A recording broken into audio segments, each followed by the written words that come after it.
Pronto, pessoal, tá me ouvindo? Hoje eu tive esse problema na internet, vocês infelizmente não tiveram uma musiquinha para inspirarem-se agora antes da aula. Eu espero que vocês tenham ouvido as próprias. Coloca 3 minutinhos de música, Ô, professor. louco! Horas! Como assim? Bom, pessoal, vocês viram lá, eu passei a Michelle tinha pedido, eu passei para todos vocês uns materiais de apoio lá no grupo de vocês. Acho que vai facilitar um pouco para vocês, que vocês possam fazer o trabalho. Pessoal, ó, é um trabalho, ele não é tão difícil não, tá? É um trabalho bem doutrinário, porque a gente não tem tempo hábil para dar essa matéria, né? A matéria que vocês estão fazendo no trabalho esse ano. Então esse trabalho vai ser uma complementação ali de um ponto que a gente não vai conseguir dar, né? Então vai ficar, então tentem fazer com bastante carinho o trabalho para vocês aprenderem uma matéria que a gente não vai conseguir ter aqui, não consegue dar conta no ano. E eu não sei, infelizmente, a gente só tem 2 anos de constitucional, né? Eu tinha um projeto há um tempo atrás que eu queria colocar constitucional 4 anos na faculdade, né? 2 partes de constitucional, então seria teoria da Constituição no primeiro ano, teoria do Estado no segundo ano, processo constitucional no terceiro ano e controle de constitucionalidade no quarto ano.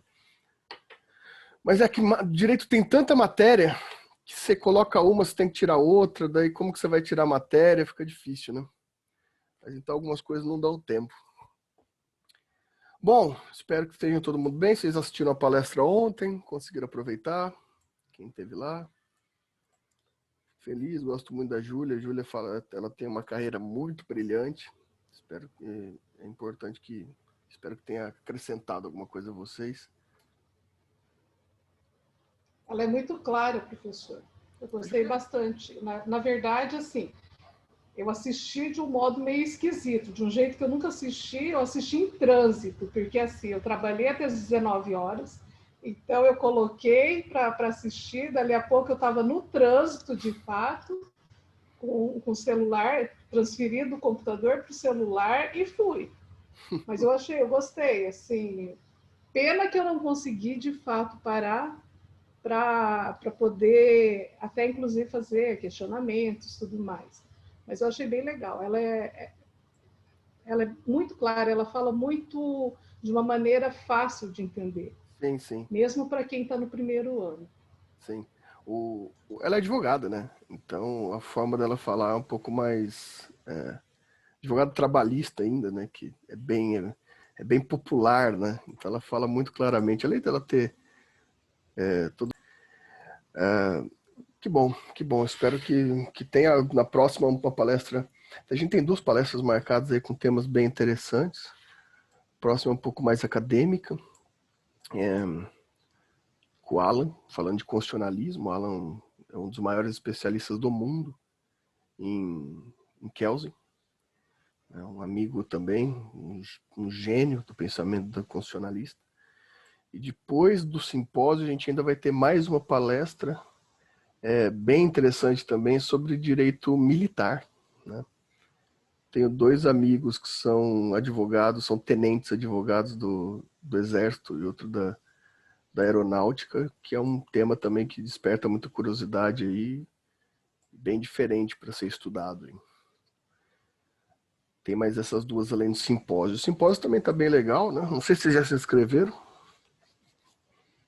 É importante. Importante. Bom, esse ano o simpósio é gratuito, né? Aproveitem esse ano, porque ano que vem vamos ser positivos, ano que vem a gente vai estar presencial, né? Então daí o simpósio, se voltar presencial, daí acaba a gratuidade, né? Então vamos aproveitar esse ano. Apesar de que tem um negócio que uma coisa que deu certo mesmo no remoto foram os eventos, né? Então pode ser que evento continue tendo alguns remotos, mesmo após o retorno à normalidade. É isso aí, pessoal. Na quinta-feira essa semana tá curtinha, né? Tivemos um feriadinho bom aí na semana.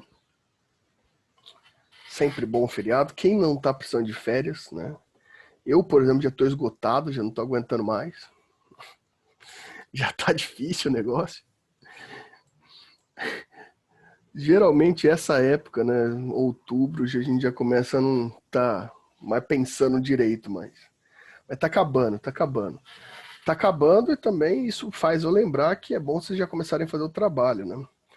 Eu corrigi, terminei hoje de corrigir. Terminei hoje de madrugada de corrigir todos os trabalhos. Eu demorei para corrigir porque, mais uma vez, eu tenho que elogiar. A turma do primeiro ano esse ano é exemplar, tanto diurno quanto noturno. Então tiveram trabalhos excelentes, então demorei porque eu li trabalho por trabalho, né? E foi bem cansativo. Mas terminei hoje de madrugada, vou tentar lançar agora à tarde. Tem algumas coisas para fazer, mas até à noite eu acho que eu lanço todas as notas. Mas foram trabalhos muito bem feitos mesmo. Gostei muito dos trabalhos em vídeo também, dos trabalhos em áudio que vocês mandaram. Gostei da complexidade que vocês deram aos trabalhos. Eu gostei disso, porque normalmente são os trabalhos avaliativos, assim, muita gente faz só para cumprir a burocracia da nota, né? E eu vi que tiveram diversos trabalhos ali que escolheram ter uma complexidade, um aprofundamento. Eu estou muito surpreso, surpreso no bom sentido, não que estivesse subestimando ninguém, mas surpreso do interesse acadêmico e científico que o primeiro ano 2020 está tendo. Né? Vocês estão com muito interesse de pesquisa científica e os trabalhos de vocês estão tendo aprofundamento teórico. Isso é muito raro no primeiro ano, né? É muito raro. Realmente essa turma é muito louvável, essa turma desse ano. Estou realmente muito satisfeito com o que é essa turma 2020. Não é sempre que a gente tem uma turma de primeiro ano assim. Principalmente uma turma de primeiro ano que é muito jovem, né? A média de idade de vocês é muito jovem, né? A gente já teve primeiro anos bem mais velhos, né? A média geral, a gente tem muito aluno aqui que saiu do ensino médio e já veio para a faculdade, né? O que é muito perigoso, normalmente é muito perigoso.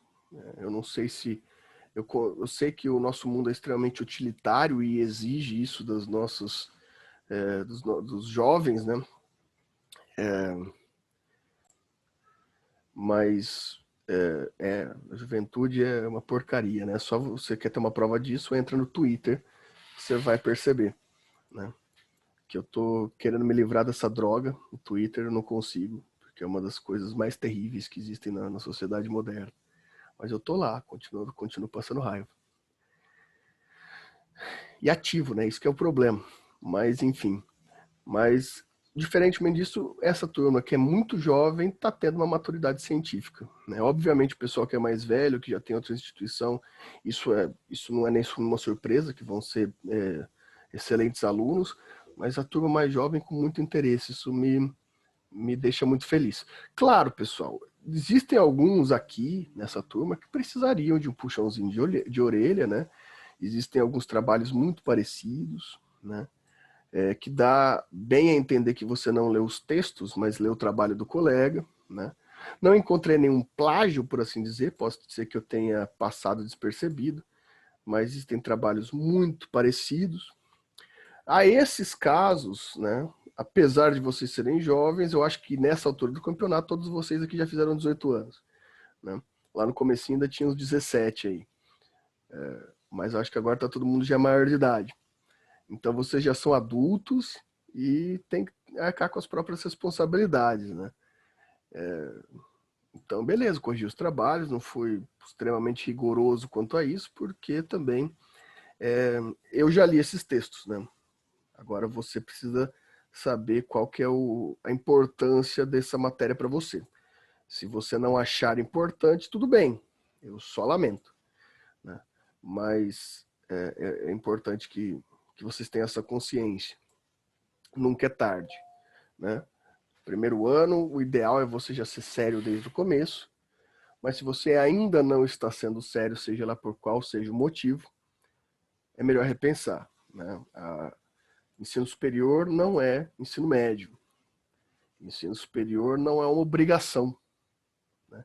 Você não é obrigado está no ensino superior. Você está no ensino superior para administrar a sua própria vida. Então, que isso seja...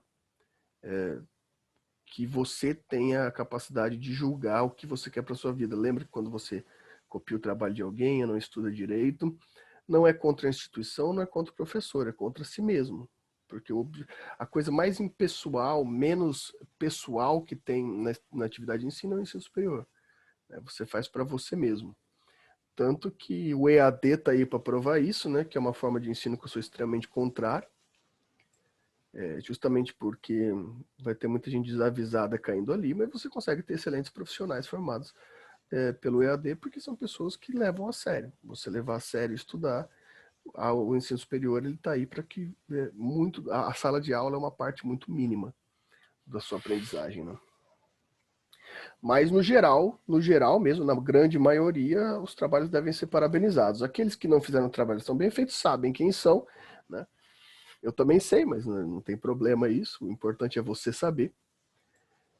Mas fiquem tranquilos. Eu acho que só tiveram nessa turma 2 notas abaixo da média. Não foi nada terrível. Eu acho que a gente teve um 5,5, um 5,2, alguma coisa assim. Se eu não me engano. A esmagadora da maioria da sala alcançou a média. Já adianto também que não teve nenhum 10. Porque querer tirar 10 também é muita arrogância, né? Mas, então tá bom. Tem uma lenda na faculdade aqui, que alguns alunos apostam há alguns anos sobre aquele que conseguir tirar 10 em alguma das minhas matérias vai ter uma festa especial para vocês. Já teve 10 das minhas matérias. Normalmente eles vieram acompanhados de ponto extra, né? Normalmente a pessoa não tirou 10 na prova, no ponto extra ficou com 10. Então, Ainda bem que teve um ponto da palestra, Teve professor. um ponto da palestra. Esse semestre teve um ponto da palestra. O Patrick não é desumilde, né? É realidade, né, bicho? Fazer o quê? Eu acho que o 10 é uma arrogância muito grande na universidade. Você realmente se considera nota 10? Né? Você realmente considera que você merece? Que você aprendeu 100% do conteúdo? Né? É aquela pergunta. Depende da disciplina. Depende da disciplina, isso é verdade. Isso é verdade. Existem disciplinas, por exemplo, ética, que vocês vão ter no 5º ano. Ética da OAB é uma disciplina extremamente objetiva, leitura de lei. É totalmente possível você ser nota 10 em ética. Agora, em filosofia do direito no 3º ano, por exemplo, eu acho um pouco impossível. O professor é bastante exigente também. Então, é difícil.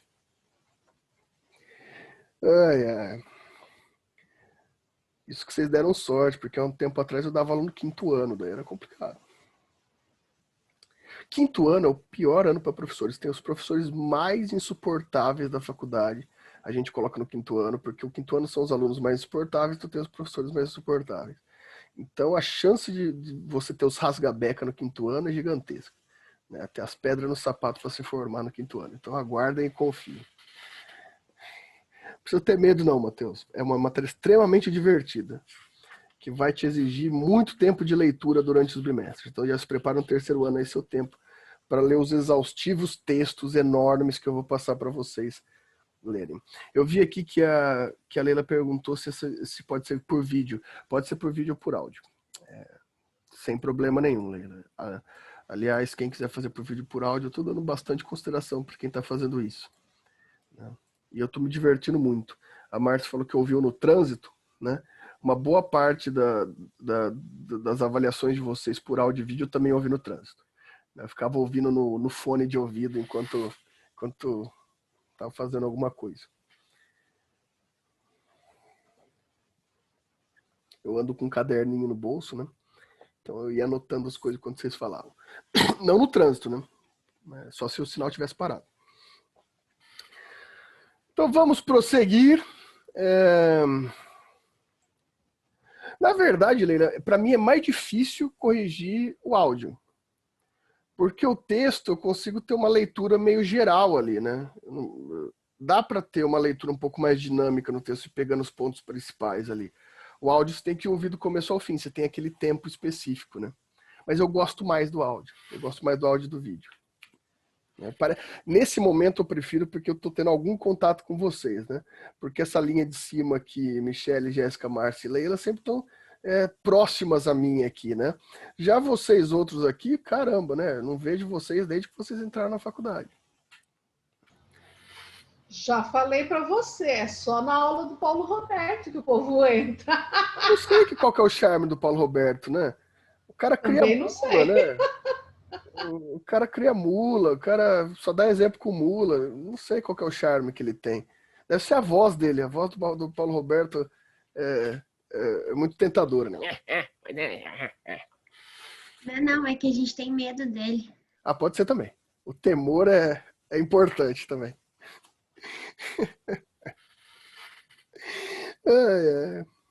Professor, Oi, Renato. professor, sobre o trabalho, você falou do Montesquieu, que é para fazer a primeira parte um resumo crítico, né? Uhum. Um resumo da matéria e depois uma crítica no final. Pode ser tipo no texto corrido? Pode ser no texto corrido. Eu falei no final só para quem quiser se organizar mais, mas Como se fosse uma conclusão, né? como se fosse uma conclusão. Porque, pelo que eu percebi nos textos, muita gente preferiu organizar o texto de acordo com o próprio texto. Mas é totalmente possível e cabível que você vá fazendo o resumo e já fazendo a crítica ao longo do texto. Não tem problema nenhum. Beleza, obrigada. A sogra do Paulo Roberto é famosa há anos nessa instituição, né? Eu acho que é uma das pessoas que mais tem apreço e carinho pela sogra que eu conheço. Bom, vamos para o Poder Legislativo, então? Vamos entender nossa atividade legiferante. Passamos pelo Poder Judiciário, o poder de vocês, que vocês atuam, que vocês exercem. E agora vamos para o Poder Legislativo. Fazer uma análise um pouco. É interessante, eu acho extremamente importante a gente estudar Poder Legislativo, porque eu acho que o poder, na verdade, o Poder Legislativo e o Poder Executivo são muito mal interpretados quanto às suas funções, né? A gente vê muita besteira, na verdade, aí sobre a atuação do Poder Executivo e do Poder Legislativo, como se elas se confundissem. E são funções bem diversas, né? É importante a gente ter a ideia do que o Poder Legislativo representa, né? Porque se a gente for pensar, pessoal, a atividade da tripartição de poderes do modelo democrático, ela é muito bem delimitada e talvez nem sempre bem analisada. Porque democracia, né, democracia tripartite, né, democracia liberal, democracia parlamentar, ela essencialmente é formada sobre estrutura representativa e não política de maioria. Então, essa é uma pequena confusão que eu acho que a interpretação democrática se confunde com democracia ateniense, né? Eu queria lembrá-los que a gente não está em Atenas, né? Na verdade, a gente está um pouco distante da democracia ateniense, que é a democracia majoritária. Democracia parlamentar não é política de maioria vence. Na verdade, a gente tem um poder representativo, de representação de interesse popular, que é isso que a gente vai estudar agora.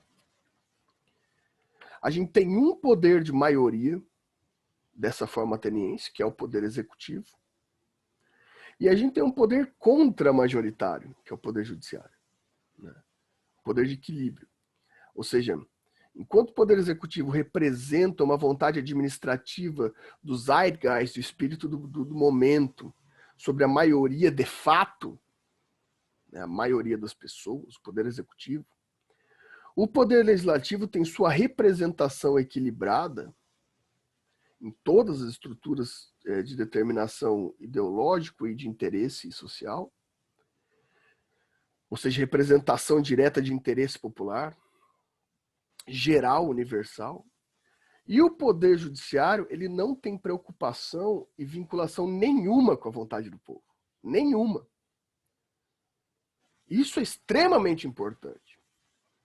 A gente encerrou o poder judiciário agora, e talvez vocês tenham podido perceber que o poder judiciário não é democrático E a função dele é não ser. Né? A função do Poder Judiciário é ser contra-majoritário. Ou seja, o Judiciário não está lá para agradar o povo. É tipo o coordenador do curso que não está para agradar o aluno. Né? É o Poder Judiciário. Está só para controlar os problemas. O Poder Judiciário ele deve atuar de acordo com a estrutura formalmente legal.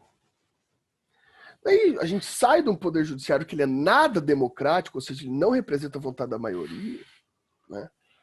Inclusive, essa discussão sempre está em pauta, né? Não sei se vocês estão acompanhando aí essa discussão moderna, né? Que está tendo aí na mídia do André do Rep. Vocês estão acompanhando a discussão do STF do André do Rep? Que eu tô vendo muita gente xingar o Marco Aurélio e bater palma pro Fux. Isso me espanta muito, porque isso é querer vincular a atividade judiciária à vontade popular. Isso não é democracia. Definitivamente não é. Né? De fato, Ademir, daqui a pouco a gente vai chegar nesse ponto, que os ministros estão bem malucos ali, um querendo pegar o outro. Só que, de certa forma, Ademilson, é meio coerente com o que o Poder Judiciário é. No caso do André do Rep, por exemplo, a gente tem um problema que gerou uma discussão social sobre, popularmente dito, que o Marco Aurélio soltou o André do Rep. Marco Aurélio soltou o líder do PCC. A preocupação do Marco Aurélio não tem que ser quem é o André do Rep. O Marco Aurélio tomou atitude, o Fux, que está sendo extremamente responsável por ter cassado numa decisão unipessoal, isso é informal, por vontade popular, para não sofrer represália popular. Quem se preocupa com represália popular é o Poder Legislativo, porque ele representa. Mas, professor, Diga. Com relação a essa decisão do Marco Aurélio, tem alguma coisa que não deveria ter sido ele, e sim a Rosa Weber? O que era exatamente isso? Porque isso que levanta questionamento esquisito. Sim. Porque, assim, você pressupõe que o ministro, como se fala, né, da questão da imparcialidade e da questão da conduta ilibada. Sim. Então, você começa a questionar, porque, assim, se o negócio é da Michelle, por que eu vou catar na frente e vou falar, eu vou fazer? Uhum. Você entendeu? Entendi. É mais ou menos assim. Então, me falaram alguma coisa nesse sentido, e aí acaba abrindo esse tipo de questionamento. Eu entendo, mas de fato, veja, essa discussão eles estão tentando definir agora qual que é o correto lá na STF, com uma questão bem formal mesmo. Mas a teoria geral, na verdade, eu acho que não se aplica nesse ponto. Porque o caso do André do Rep, ele não foi um caso de problema específico. Como assim? Ele deveria ser decidido pela segunda turma, porque foi sorteado para a segunda turma. O que eles estão definindo ali é que aquela decisão deveria ter um relator. Não vejo por quê. O André do Rep foi solto por um motivo formal. Né? A lei atual ela implica que, vocês sabem que a gente tem mais de 50% dos presos brasileiros não tem julgamento, né? São presos provisórios, né? Não são presos sem julgamento. E o André do Rep não é condenado. Ele não teve um julgamento ainda. O André do Rep é um preso temporário. Ele está aguardando o julgamento. Ele ainda não foi julgado. E a gente tem na lei brasileira hoje, para tentar controlar esse nosso problema de prisões preventivas, de prisão provisória, uma questão de que a cada 90 dias essa prisão preventiva, se ela já não foi julgado, ela tem que ser revista pelo juiz. Né? Isso é uma conduta formal. Ela tem que ser revista pela atividade que prendeu. E o caso do André do Rep, ele passou 90 dias sem ter essa revisão judiciária. Entende? É uma questão formal. Ou seja, ele estava em prisão ilegal. Por que em prisão ilegal? Porque uma prisão preventiva ela não é uma prisão definitiva. Ela tem que ser justificado por que você está mantendo a pessoa presa sem existir condenação. Isso é básico. Na verdade, na prática, isso não muda muita coisa, porque o juiz só vai reproduzindo ali a cada 90 dias o mesmo fundamento. Não tenta... Mas por algum motivo, passou o prazo, perderam o prazo, e ficou 120 dias lá o André do Rep sem a revisão da prisão. Ou seja, o problema é estatal. A prisão dele é ilegal. Cabe habeas corpus. Coube habeas corpus. O habeas corpus, nesse caso, ele teria que ser julgado. A grande discussão ali é se tem supressão de instância em ter entrado direto no STF. Né? E daí, se tiver supressão de instância, daí você teria que ter um relator, que é o caso da Rosa Weber. Essa é a grande discussão. Porém, a teoria majoritária, inclusive do STF, entende que habeas corpus pode ser impetrado a qualquer momento. Então, o habeas corpus em si não é ilegal. E a concessão do habeas corpus foi formal, não teve discussão nenhuma. É uma decisão formal. A prisão era ilegal, solta. É assim que o juiz tem que proceder. Né? Mas o problema, mais uma vez,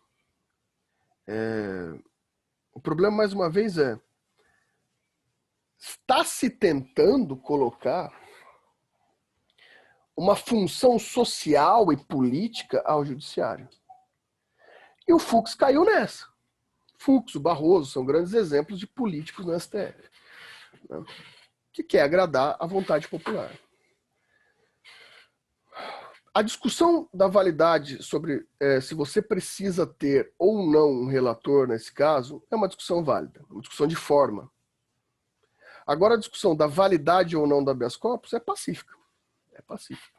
Obviamente, o André do Rep deveria ser solto, seja pela Marco Aurélio, seja por um juiz de primeira instância. A discussão formal aí seria como deveria se proceder, porque isso é muito confuso, inclusive, no próprio judiciário. Mas eu acho que esse é um exemplo bem interessante. Bem interessante.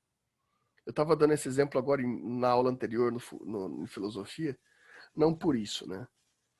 Mas justamente porque o tratamento de certas condutas no Brasil, elas são muito graves socialmente, politicamente, que acabam interferindo na política. Eu acho pouco o André do Rep ter fugido. E ainda acho maravilhoso que ele fugiu por Maringá. Acho sensacional essa ideia. Ele veio até aqui para poder fugir. Porque o tráfico é um dos inimigos públicos da atualidade, né? Sendo que qualquer hora a gente vai fazer uma análise aí nos próximos anos. Aí. Professor. Pois não, Renato. Deixa eu só te perguntar uma coisa. Mas igual, por exemplo, foi o Fux que barrou, né, a decisão? Foi. Ele não sabe que dessa questão que não foi renovado? Ou, por exemplo, a mídia também não sabe desse tema? E por que fica fazendo de um jeito como se fosse o problema da ação? Renato, você faz umas perguntas também que vou falar para você, hein? Como que eu vou responder um negócio desse para você? Claro que sabe. No caso do Fux, ele fez uma decisão, Renato, daí é mais fácil da gente perguntar. A decisão dele não foi quanto a prisão ilegal, né?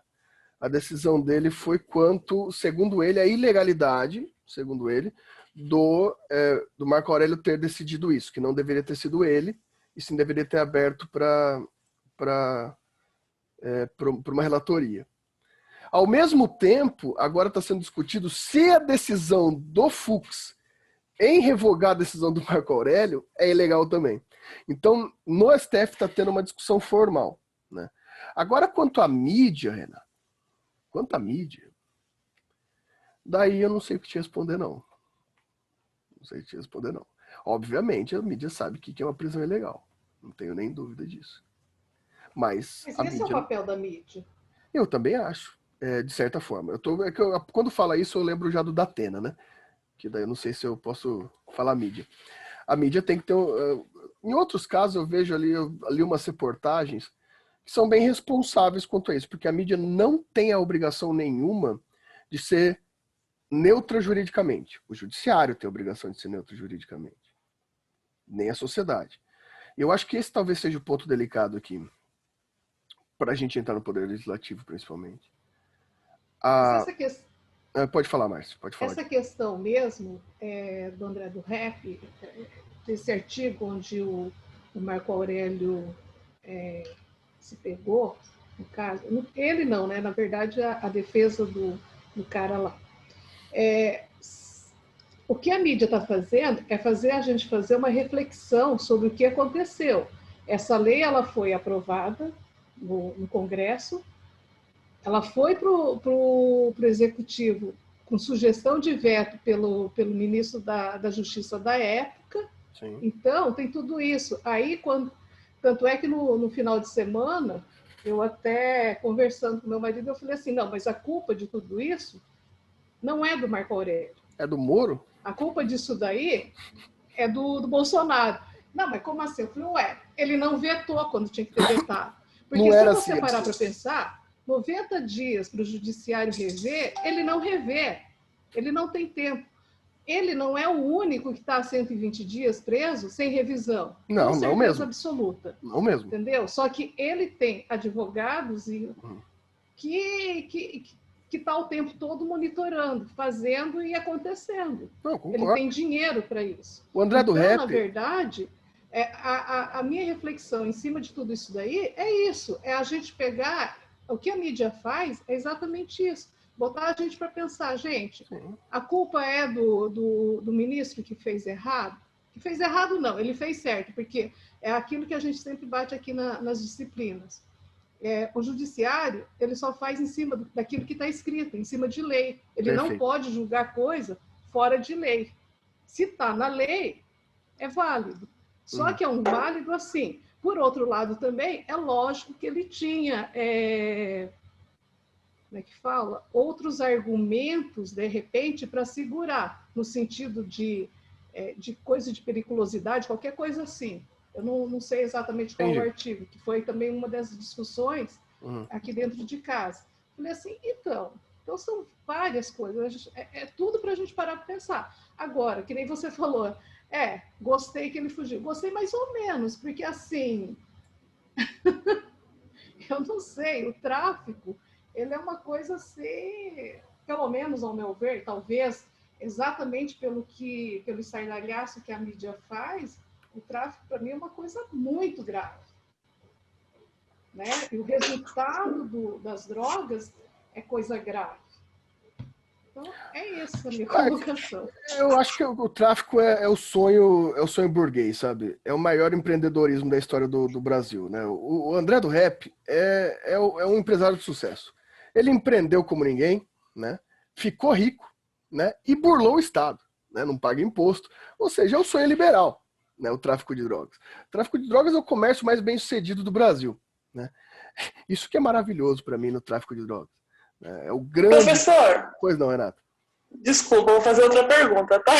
Faz, à vontade. Mas olha só, igual, por exemplo, do jeito que a coisa é posta, tipo assim, induz ao erro, não é? Do entendimento. Igual, por exemplo, você falou que o Fux agiu para atender o popular. Só que do jeito que ele age, parece que o outro agiu de má fé quando foi libertar. Não que ele agiu em seguimento à lei. Você entende? Entendi. E eu acho que esse é um problema. O Ademilson colocou uma coisa muito parecida aqui. Ademilson, eu não vou concordar totalmente com você dessa ideia sobre soltar todo mundo. Até porque eu vou ter uma opinião muito polêmica sobre isso, porque por mim soltava todo mundo mesmo. Mas, enfim, não é essa a discussão aqui.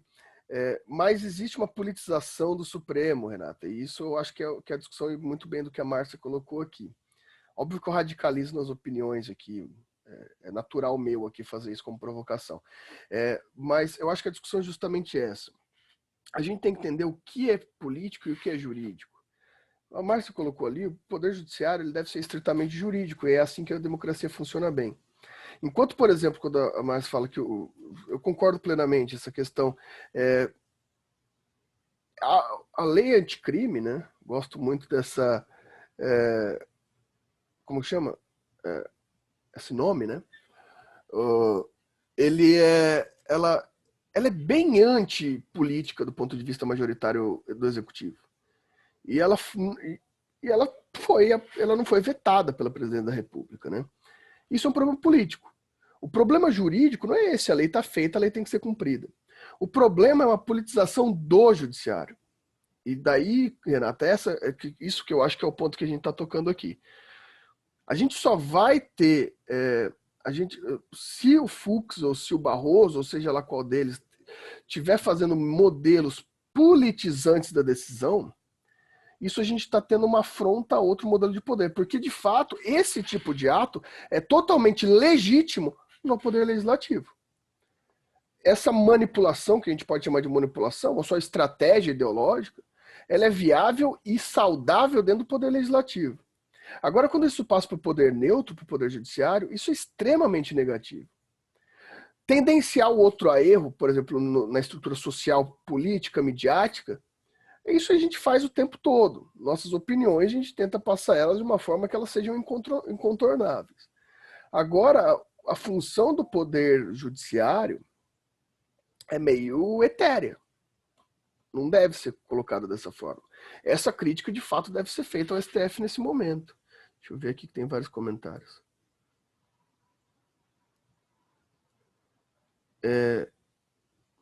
Você vai contatar o Beiramar. Beiramar é um caso interessantíssimo de se estudar. É outro comerciante de sucesso aí, Ademilson. Um dos maiores empresários da história do Brasil.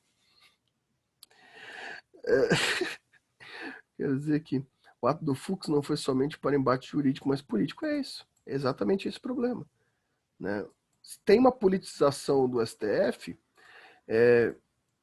que não deveria estar sendo feita dessa forma, porque isso se reserva ao poder político.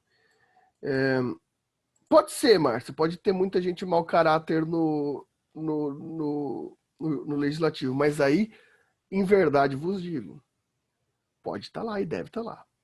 Não precisa ter muito. Mas tem bandido na sociedade? Então tem que ter bandido no legislativo. Essa é a beleza do legislativo.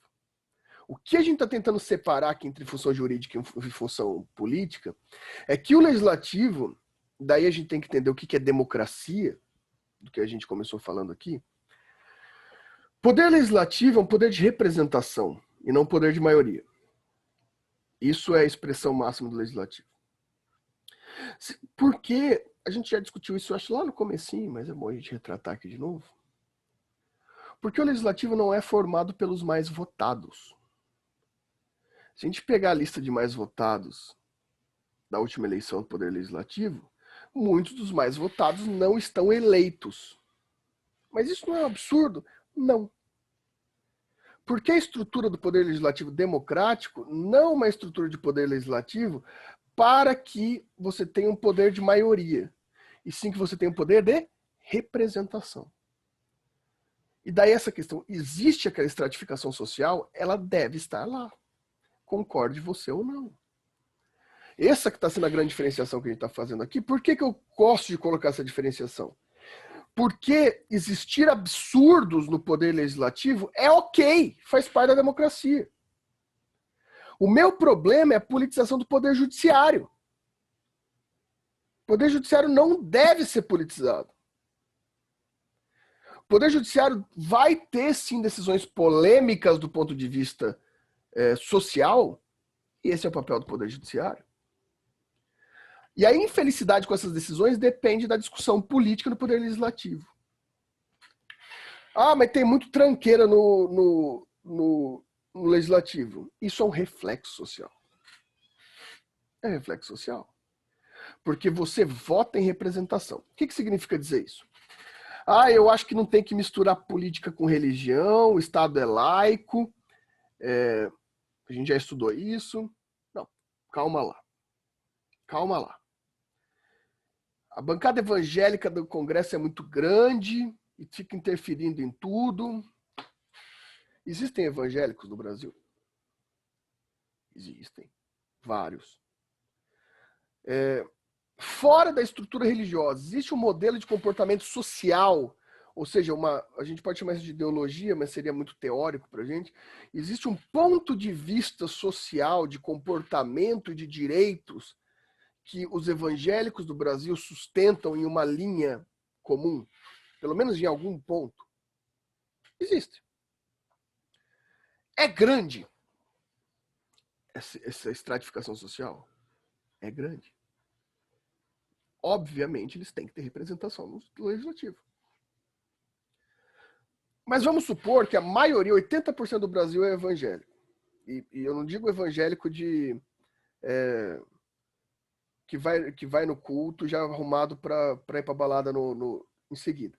Estou falando cara firme ali na estrutura religiosa, né?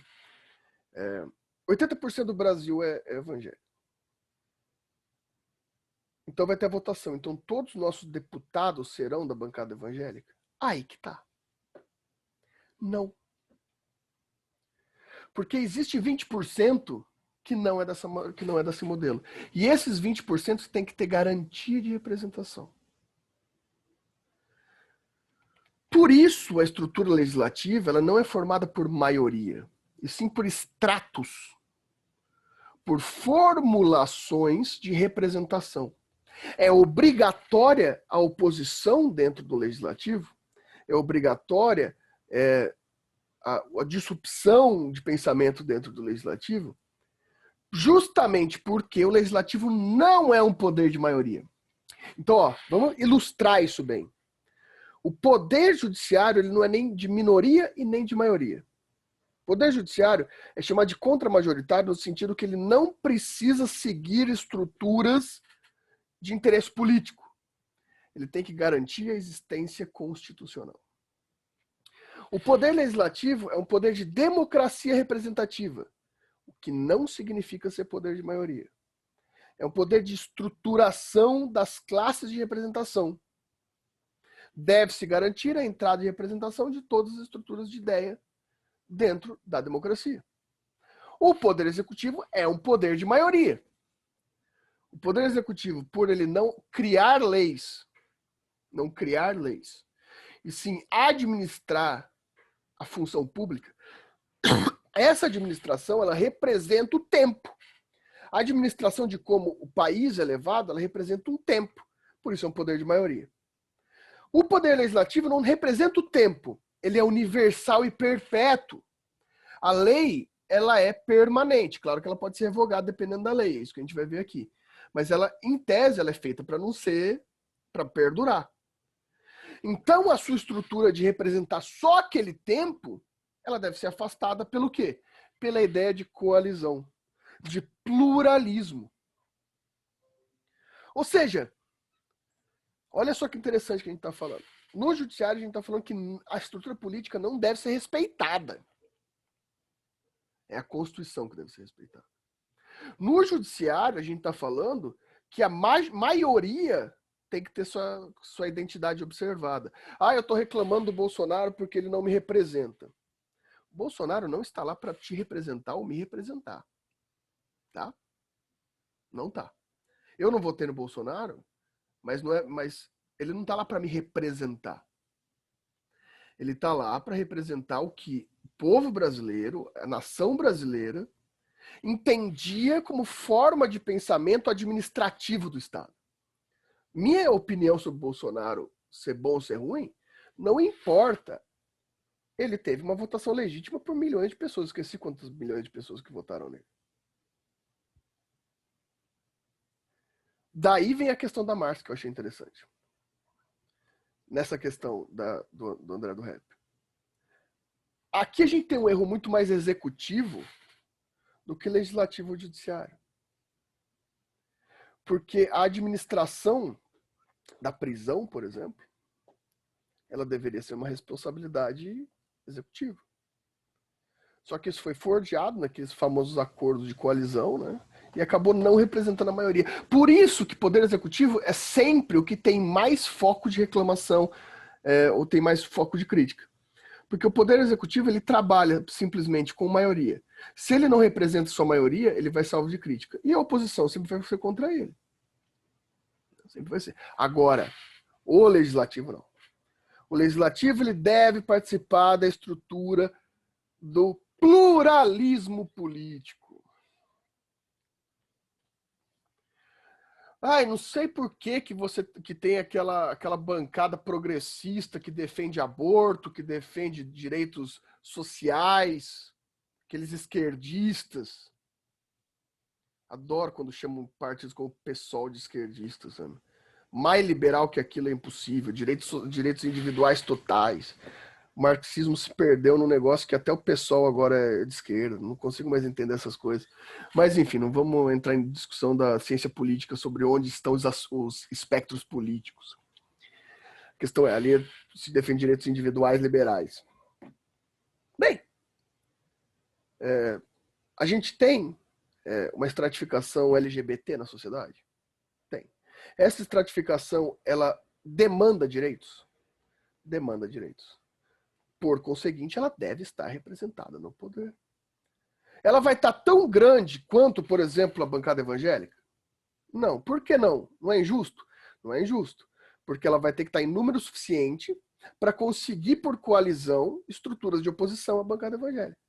Para que possa haver, olha só que interessante, se eu tenho uma bancada de 10 e a outra bancada de 2, eu não posso colocar esses 2 a ponto de ser engolido pelas de 10. Eu tenho que colocar no número suficiente para que possibilite a sua coalizão com outros para enfrentar oposicionalmente a bancada de 10. Por quê? Porque o resultado legal ele vai ter que ser ideia de consenso entre as representações. E ao momento que se faz consenso entre as representações, a democracia é feita para fazer coalizão, para fazer acordo, para fazer lobby. Para que a vontade de ninguém, nem da bancada evangélica, nem da bancada LGBT, tenham suas vontades expostas sobre outras. A vontade dessa bancada, ao entrar em conflito, vai ter que entrar em negociação a ponto de achar um meio termo que represente atemporalmente a estrutura legal e não a estrutura daquele tempo. Então, o que a gente está falando aqui é que poder legislativo é a maior representação do poder democrático. Não há, se a gente for pensar da democracia liberal, clássica, né, vocês estão lendo lá o Montesquieu, democracia parlamentar, a única representação democrática é essa. Ué, que estranho, por quê? Porque uma no judiciário não é nada democrático e o executivo é maioria. Maioria não é democracia também. Maioria é atentado à minoria. O que controla tudo isso é o legislativo. Pessoal, vejam, democracia parlamentar. Não há nada mais importante que o poder legislativo. O poder executivo e o poder judiciário são controladores do exercício arbitrário de poder do poder legislativo. Todos os poderes são iguais em poder? São. Mas existe algum poder mais importante? Na democracia, sim. Atividade legiferante, poder legislativo. Porque a função de todo poder emanado do povo é o poder por representação no poder legislativo. Então, sim, o poder legislativo não é mais poderoso que os outros, mas é o mais importante democraticamente. Pelo que a gente entende como democracia hoje. Democracia representativa. Vejam. É interessante a gente pensar isso, principalmente a gente gosta de discutir política, eu acho que vocês gostam também. Eu gosto muito, eu acho que se tem uma coisa que eu não suporto, é aquele pessoal que fala que política e religião não se discute. Né? Futebol eu acho que não se discute mesmo porque eu não entendo de futebol, então eu não vou conseguir discutir. Não sei, eu sei que o Robinho foi contratado pelo Santos, isso, mas eu sei por outros motivos. Não de futebol necessariamente. É lógico que política e religião se discutem. Você está louco? São duas coisas que movimentam a sociedade. São duas coisas que movimentam a sociedade. Eu adoro discutir esses dois pontos. Olha aqui, eu tenho mais Bíblia aqui em casa do que... Isso aqui é tudo parte bíblica. Tem Bíblia em hebraico, em latim, várias traduções, tem Torá judaico. E logo do lado tem um Karl Marx aqui. Ou seja, é maravilhoso discutir isso, mas veja... Jéssica, eu adoro discutir com a minha família esses assuntos, tanto que por isso eu fui expulso do grupo do WhatsApp da família. Né? Eles que não gostam muito de discutir comigo. Essas discussões, o grande problema dessas discussões talvez seja essa tendência que a gente vem tendo de não entender democracia como poder proporcional e representativo, e sim poder de maioria. Eu não estou falando que não deve haver debate ou embate. Ele deve haver o embate. Você tem que defender as suas ideias. Você tem que defender. E tem que discordar. Né? Senão você é um passivão que nunca vai chegar a lugar nenhum. Né? Mas, ao mesmo tempo, entender que se tem a garantia de que as minhas ideias são passíveis de discussão, é justamente o fato de eu isso é extremamente importante. É justamente o fato de eu não admitir que se fale impeachment do cara que eu não gosto. É justamente eu não admitir que alguém fale que não pode ter uma bancada evangélica dentro do Poder Legislativo. Eu gosto do que a bancada evangélica fala da estrutura legislativa. Não, na maioria das coisas eu discordo. Na grande esmagadora maioria das coisas eu discordo. Mas eu não querer, eu tentar fazer um malabarismo político discursivo para falar que a bancada evangélica não pode estar lá, é um absurdo democrático. Eu posso chegar lá e falar o quanto eu acho nada a ver as coisas que o mamãe falei fala como deputado. Só que eu não quero impeachment dele. É óbvio que ele tem que estar lá. Tem um monte de jovem do MBL, deve ter aqui. Eu posso não concordar. Isso que eu acho que a gente tem que entender. Enquanto a gente, daí aqui já é uma questão um pouco mais filosófica. O nosso legislativo sempre a gente reclama dele o tempo todo. O nosso legislativo é um reflexo específico da nossa vida. A democracia foi feita para isso. Se vocês não sabem discordar, o seu legislativo vai ser uma porcaria. Você obriga o seu representante estatal a defender aquela ideia unilateral, custe o que custar. Porque você olha para o seu colega de turma que você não concorda e quer calar a boca dele. Então o seu deputado, ele também tem que calar a boca do outro. Sabe o que isso faz com a democracia? Barra a democracia. A democracia é feita de acordo e coalizão. Isso é poder legislativo. Isso é poder legislativo. Quando eu reclamo com vocês aqui que vocês não discordam de mim, às vezes, a reclamação é justamente por isso. A reclamação é essa. Eu tenho uma estrutura pedagógica aqui de tentar radicalizar questões para a máxima parcialidade possível, para que a gente entenda que a gente está em uma assembleia. Nossa vida é uma grande assembleia política. Porque a gente é obrigado a conviver com quem discorda. Isso é Congresso Nacional. Isso é o Congresso Nacional. E se você quer que o deputado como que chama, o Frota, saia de lá, você é um antidemocrata que só quer sua opinião. Frota pode ser maluco? Pode ser maluco, mas ele representou uma galera. Ele foi um dos mais votados. A responsabilidade dele é representar alguma coisa. E até onde eu estou vendo, ele está representando. Posso estar achando ele um maluco total? Posso estar achando ele um maluco total, mas é minha opinião democrática. Tenho certeza que tem muita gente que está gostando do que ele está fazendo. Mas tem, né? É interessantíssima essa estrutura que a gente está vendo para desmistificar que democracia é um poder muito bem regido sem complexidades. Os três poderes da democracia eles são muito distintos para a formação da democracia. E o poder legislativo talvez seja o mais. É difícil, pessoal. Eu sou um grande defensor da democracia. Apesar de eu falar tudo isso do STF, quando preciso eu fico defendendo o STF até o fim, porque eu acho que é um poder fabuloso. O legislativo também, sempre quando falo que o legislativo nosso é complicado, eu tenho que defender o legislativo e até os nossos piores deputados. Porque eu, sinceramente, morro de medo que esse nosso discurso negativista sobre a democracia acabe com ela. Né? E esse é meu maior receio atualmente. Nos últimos anos, talvez. A gente tem muito discurso antidemocrático.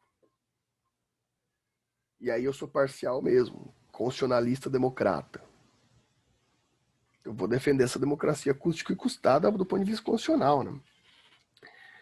Então eu quero muito que o PSL esteja lá. Na Câmara, dando problema para os partidos que eu tenho mais afinidade. Porque se o partido que eu tenho mais afinidade reger sozinho, muito provavelmente eu vou ter problemas muito grandes do ponto de vista. A gente decidindo nossa vida da forma livre, a gente acaba prejudicando muita gente. Né? Mas além disso, algum comentário até aqui? Nenhum. Ai, gente, é aí que eu fico triste, né? Eu fico falando essas coisas aqui e vocês, nossa, que saudade de 2018, viu? Às vezes eu tenho uma saudade de 2018 quando tudo era... Todo mundo me odiava por eu falar essas coisas. Quando todo mundo me filmava para mandar pro deputado, para me denunciar. Saudades dessa época. Diga, Denilson. A Leila tá refletindo ainda. A Demilson tá voltando no assunto do STF. O que tem o presidente? O presidente do STF ou o presidente da República, Ademilson?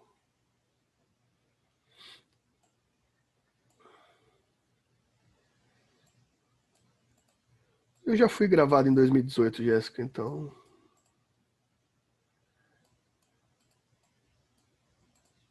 Ademilson, você está sem áudio? Que eu não entendi muito bem a pergunta.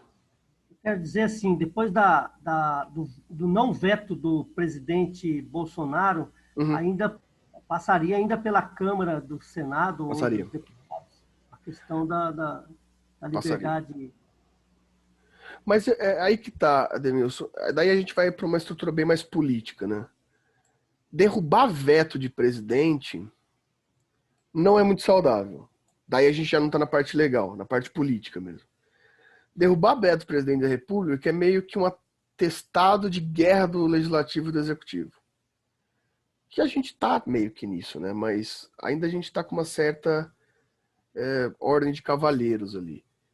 Por quê? Porque ninguém quer que a democracia acabe, né?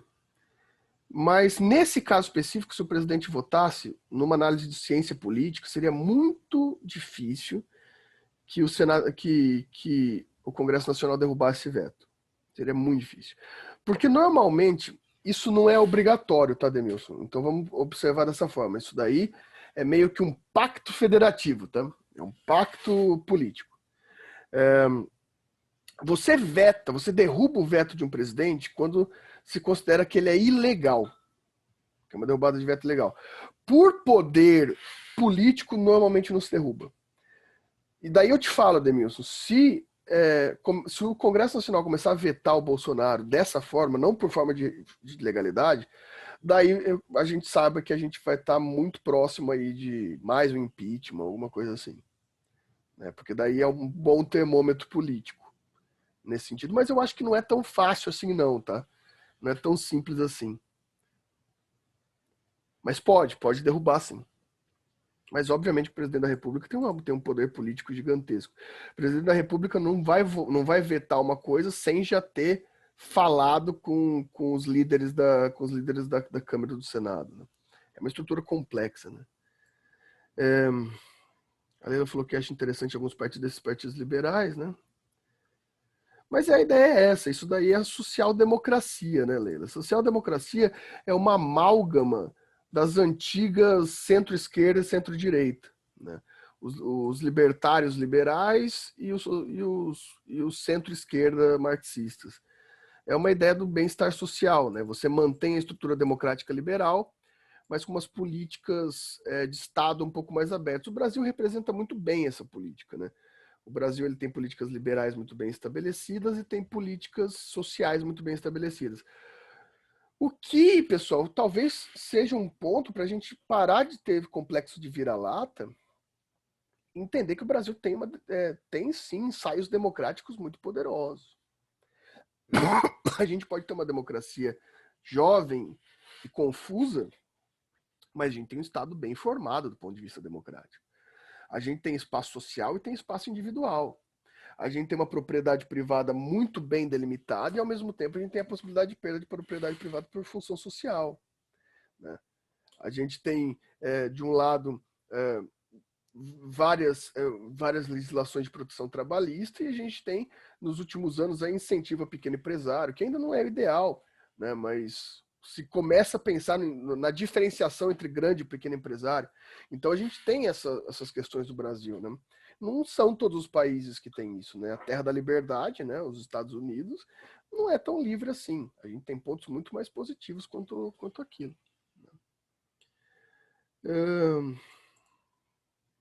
Mais alguma questão?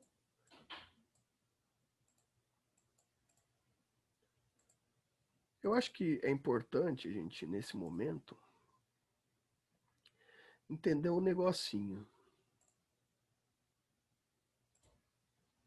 Opa.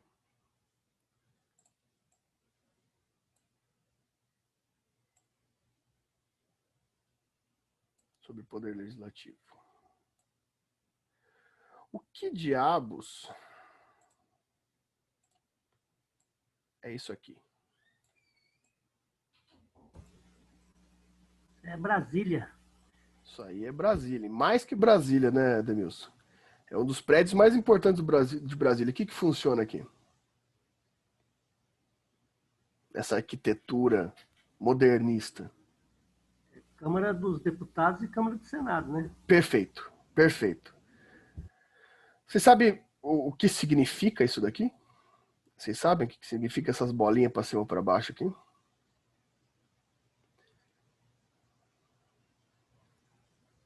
Sabe por que que... Eu até sabia, mas eu sei que uma é em relação ao povo, né, que é aberto ao povo, uma coisa assim, e a outra é em relação à lei, à justiça, que daí não pode sair daquilo, é algo assim, né? Isso aqui é em relação ao Estado. O fechamento é o Estado. Por quê? O nosso Estado é soberano.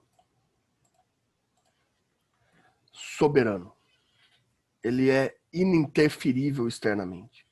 O Brasil é soberano, fechado, e seu Estado, sua estrutura federativa deve ser protegida e não interferida externamente. O Brasil é autossuficiente e ele deve ser protegido quanto à sua soberania. E, de fato, Leila, aqui é o povo. Significa que esse prédio é público, aberto ao povo. É o prédio do povo. Então, é o fechamento e a abertura.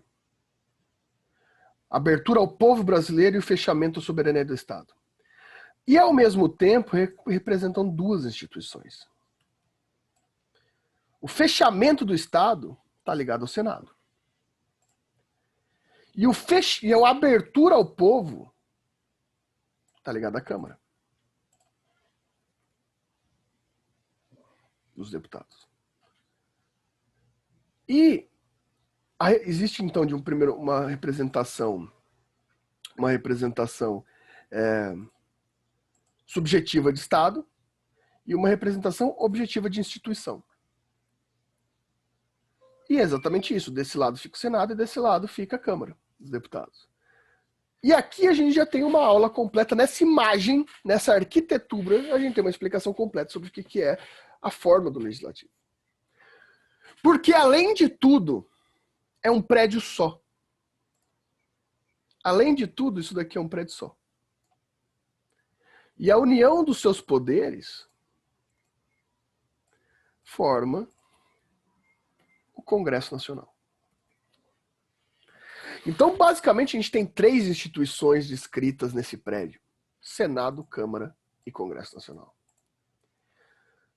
O representante do Estado, os representantes da defesa da soberania estatal, os representantes populares, que se preocupam não com a representação da vontade do povo, mas com a garantia da soberania do Pacto Federativo, que defendem os estados brasileiros numa união indissociável de soberania, estão no Senado.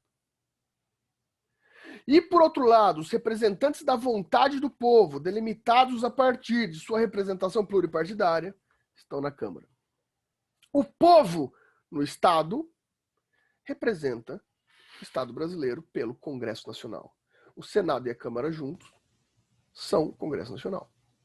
Quando vocês ouvem falar que algo está sendo decidido no Congresso Nacional, nada mais vocês estão observando que o Senado e a Câmara estão juntos decidindo por uma estrutura geral, constitucional da República. Quando vocês veem que a responsabilidade de decisão é do Senado, vocês vão perceber que essa responsabilidade de decisão é sobre estrutura federativa, sobre soberania, sobre divisão espacial do poder. Quando você vê que é uma coisa de responsabilidade da Câmara, a gente está falando de estrutura de legislação direta, representação popular, discussão de qual é a melhor forma de aplicação, de aplicação legal sob a égide das pessoas. A Câmara faz a lei para o povo. O Senado faz a lei para o Estado. O Congresso Nacional observa o que se constitui o Estado em geral. Observa a Constituição. Então, por essa representação que vocês têm aqui toda a explicação do organizacional e funcional do Poder Legislativo. É o prédio mais bonito que o Brasil tem. A simbologia dele é fabulosa, né? O prédio do Judiciário é feiaço, né? Tem aquela Temis na frente. Tem um negócio que eu não suporto, gente, é Temis. É aquele bagulho da justiça. Me irrita aquele escritório de advocacia com uma Temis. A primeira coisa que vocês vão fazer quando vocês tiverem um escritório de advocacia vai você comprar aquela estatuazinha da Temis. Ô, coisa chata, viu? A Temis é cega. Cega o caçamba, né? Não é cega coisa nenhuma. Eu gosto da Temis do fórum. Já vieram no fórum aqui de Maringá? Já vieram no fórum aqui de Maringá? No fórum antigo, no fórum estadual, né? Que hoje só é a parte criminal e direito de família. Entre pela porta da frente e dê uma olhada na Temis lá. A Temis do fórum de Maringá, ela tá desbalanceada. Tem uma parte da balança que tá mais para baixo do que a outra. Essa Temis tá maravilhosa para mim.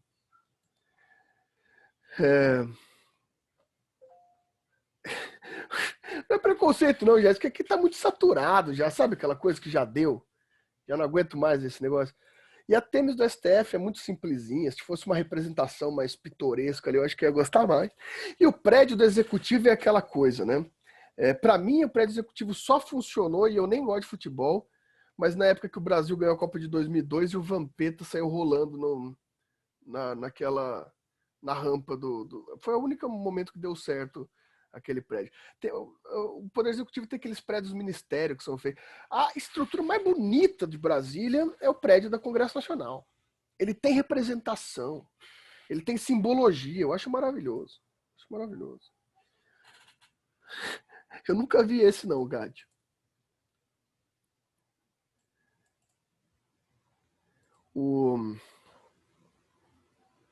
Eu acho interessante a gente pensar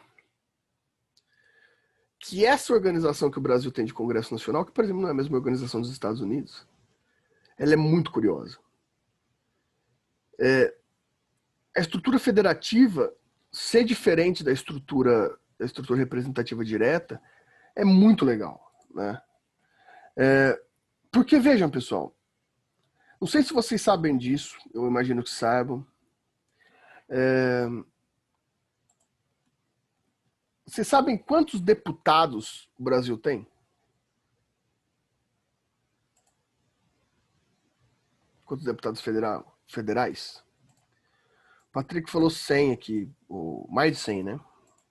Alguém mais chuta?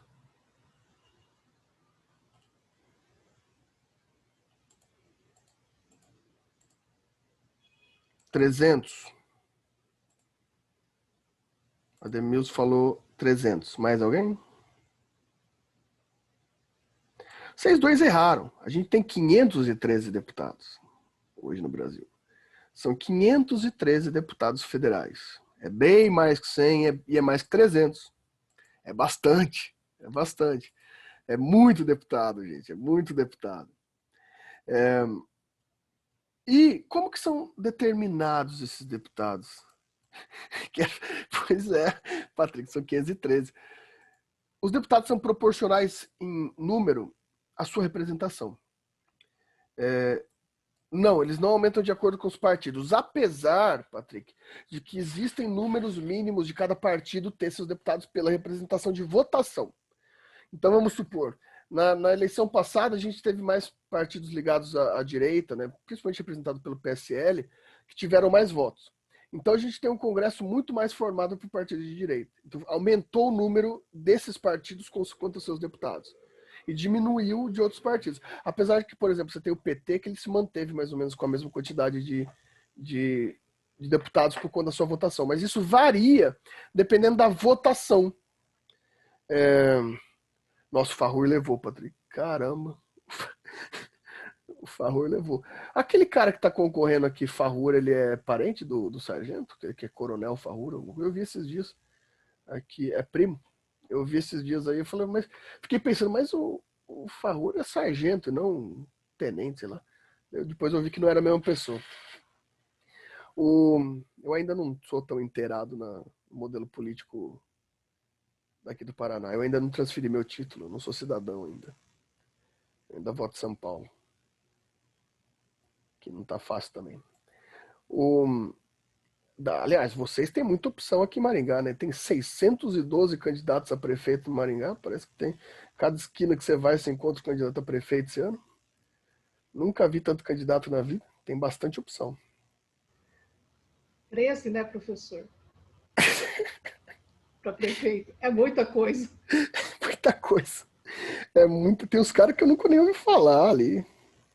E o pior é que são toda essa quantidade aí, não tem nenhuma opção de voto, né? Pior é isso. Eu tô tranquilo, não preciso escolher aquilo, meu título não é daqui, então... é duro. Vou falar. Mas você deveria votar aqui uma vez que você mora aqui. Eu deveria, mas eu sempre perco o prazo. Eu perco o prazo de transferência. Eu esqueço. Sabe aquela coisa, Márcia, da burocracia, que você tenta evitar a burocracia ao máximo?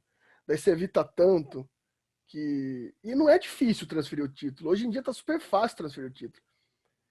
Eu fui com a minha esposa transferir o título dela, eu ia transferir o meu e esqueci meu documento.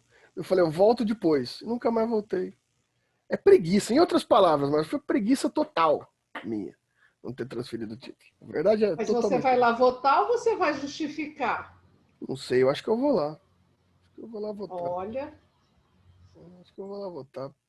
Apesar de que não vai ser para mim o voto, né? Porque eu não moro mais lá, mas... Vai fazer o quê? Perdi o prazo e não transferi. Isso porque eu já tô há 5 anos na cidade. Já é a segunda eleição que eu passo. Mas, enfim. Você vê, né? É aquela coisa, faço o que eu digo, não faço o que eu faço. Tá aqui o professor de constitucional falando que é democrata, que defende a democracia, mas não vota para prefeito e faz 2 eleições, né? Essa é a realidade, enfim, é a hipocrisia, né? Essa é a realidade do sistema brasileiro. A gente é tudo hipócrita, vou falar para vocês. E a gente tem 503 deputados e eles são... o que o Patrick perguntou aí dos partidos vai variar. Tá, Patrick? Vai variar, o pluripartidarismo ele vai variar de acordo com os votos. Então, depende da quantidade de votos, vai ter mais cadeiras ou menos cadeiras para determinado partido. O que não vai variar muito é a quantidade de deputados por estado. Então, cada estado vai ter um número de deputados de acordo com a sua população. Você falou aí de cento e pouco, isso daí é só o número de deputados de São Paulo, do estado de São Paulo. O estado de São Paulo tem mais de 100 deputados.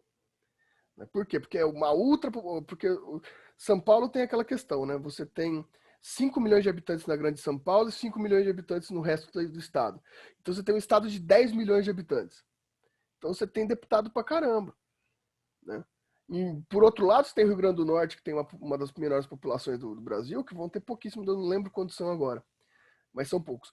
Só vão mudar esse número de deputados proporcionalmente sobre sua aumento ou diminuição de população, né? Por outro lado, Patrick, quantos senadores tem por estado? Vai variar de acordo com o tamanho do estado? Não. Todo estado brasileiro tem 3 senadores, seja ele grande ou seja ele pequeno. Porque o senador ele não representa a amplitude da população.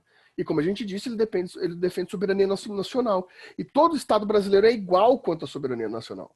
Né? Ele não é representante do povo diretamente. Ele é representante do povo quanto ao seu Estado. Então todo Estado brasileiro é igual.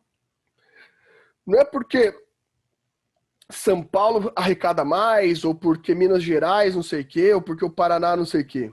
Né? Eu só não entendi ainda porque que a gente não tem... eu fiquei sabendo que a gente tem no Paraná só tem 3 senadores. Eu acho que a gente tinha que ter 6, né? 3 para o Paraná e 3 para Curitiba, porque é diferente. Curitiba não está no estado do Paraná, né? É outra coisa. Eu acho que faria sentido Curitiba ter seus próprios senadores. Mas, enfim, todos os estados do Brasil têm 3. Tem 3. Porque daí a gente não está discutindo proporcionalidade, a gente está discutindo defesa do território nacional. Então, se é proporcional na Câmara, no Senado não, são sempre 3. O Senado é todo diferentão, a gente vai ver na aula que vem, né? O Senado não, ele tem, qual que é o mandato do senador? Não são 4 anos, são 8 anos. O senador tem um mandato mais longo, né? Tem um mandato de 8 anos, e a eleição ela é mista. Uma eleição se elege 2 senadores e a outra eleição se elege 1. Então eles se revezam de 2 em 1, né, a cada 4 anos. É bem interessante isso. Na última a gente elegeu 1 senador, na penúltima a gente elegeu 2 senadores. Né? O Senado tem uma dinâmica bem diferente, ele não tem representação proporcional. Todos os estados são iguais, todos os estados têm 3 senadores. Muita gente critica essa dinâmica por conta de englobamentos de poder. Né? Então você tem certos estados menores que têm uma máfia de poder político um pouco maior ali, daí o cara fala que mesmo daí eles vão ter mais poder no Congresso. Eu entendo esse argumento, não vou discordar completamente, só que mudar isso acabaria hierarquizando os estados do Brasil, isso é muito perigoso, né? Porque, pessoal, se a gente hierarquiza os estados do Brasil, a gente vai ter claramente uma desigualdade muito grave no Brasil, né? Porque a gente tem estados que arrecadam muito mais e estados que arrecadam muito menos. Ah, mas então eles deveriam ser proporcional. Não, porque a gente é uma unidade federativa. A gente é um país só. Né? A gente é só um país. Então, apesar de eu entender essa crítica, entendo bem mesmo, vejo problemas muito sérios nelas, uma modificação disso não faria muito sentido democrático, né, pela estrutura da soberania nacional. Mas, logicamente, a Câmara dos Deputados vai ter muito mais gente, muito mais representação, enquanto o Senado vai ter só a representação estatal.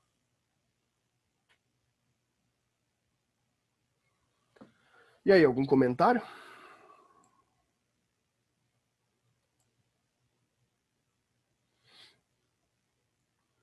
O pessoal do grupo do Paulo aí já está com o projetinho terminado aí para entregar quarta-feira que vem no grupo do artigo para o livro. O pessoal do Congresso aí já está com o resumo expandido pronto.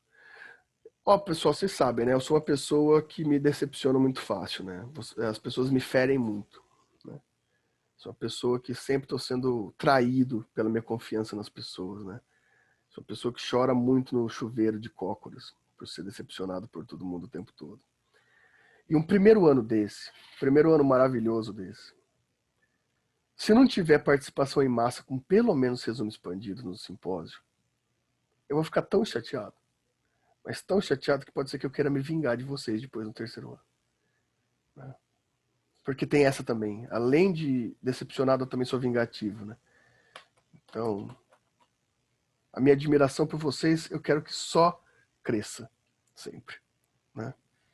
Então vai ser muito importante que todos vocês tenham seus resumos expandidos, seus banners no simpósio. Ainda bem que tem um ano no meio para você esquecer. Eu não esqueço. Fica com raiva do pessoal. Esquece. Porque daí vai ter um outro pessoal do outro primeiro ano para você ficar no pé. Entendi. Ah, não, tranquilo. Minha mãe falaria que toda essa minha vingatividade e essa minha questão é porque eu sou de Leão. Eu acho que eu prefiro acreditar na Terra plana do que acreditar em signo, né? Das pseudociências, a Terra plana é mais coerente do que a astrologia, mas ainda assim, né? Minha mãe diz que eu sou muito egocêntrico por ser de Leão. Né? E eu quero a atenção de todos vocês e quero ficar sempre Muito orgulhoso de todos vocês. Espero que eu veja vocês apresentando os resumos expandidos, porque eu vou entrar em todos os grupos de trabalho para ver o que vocês estão fazendo. Bom, algum questionamento, alguma coisa?